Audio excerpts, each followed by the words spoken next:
big lie wasn't just about this last election. You've been lied to for centuries. The English lords sent by King James believed it was their divine right to force 1 million Africans into work camps and claim this land that had a larger population than all of Europe. The colonists faced constant rebellions. They were outnumbered and terrified, violent and fanatical. They executed women for witchcraft, which was what they called anything foreign, new, or different. After 100 years, the British tribal lords established new laws that they called rights. These were not freedoms given to the peasant class. They were authorities that they were usurping from the British monarchy and giving to themselves. Virginia's Declaration of Rights forced the white labor class to serve in Virginia's militia.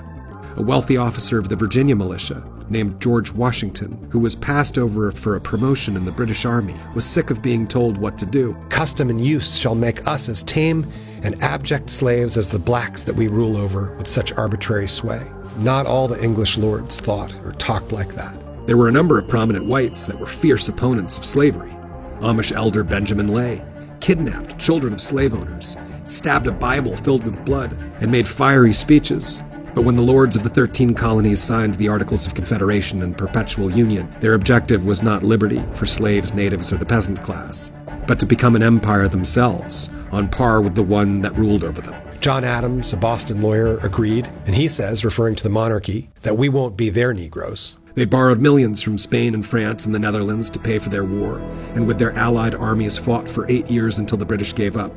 And then the newly independent lords of the United States of America turned around and taxed the body of the people to pay for their massive war debts, just like their king had done to them.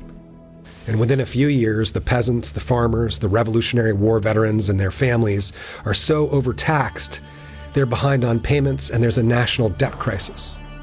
Some Revolutionary War veterans were never paid a cent for their service, are behind on their taxes to pay for that war, and so the lords seize their property. That's the last straw for a New England veteran named Daniel Shays, who gathers 4,000 men to overthrow the tyrannical government of Massachusetts. Well, George Washington and the Founding Fathers are panic-stricken. They get these wealthy merchants in Boston to fund a private mercenary army to back up the Massachusetts state militia, and they crush this anti-tax rebellion. And George Washington writes to James Madison, "We are fast verging on anarchy and confusion." And Washington writes letters to other lords. He says, "Commotion of this sort, like snowballs, gathers strength as they roll, if there's no opposition in the way to divide and crumble them. I am mortified." Virginia Attorney General Edmund Randolph is also mortified about the prospect of anarchy from the laxity of government everywhere, and they agree that they need to centralize power and write a constitution.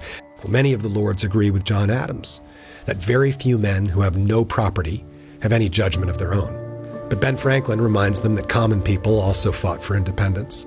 James Madison, he's diligent in making sure this new governing document protects the minority of the opulent from the tyranny of the masses, meaning protect the rich from the poor. And this premise is close to his heart because his grandfather had been poisoned to death by an insurrectionist slave. So they wrote a Bill of Rights.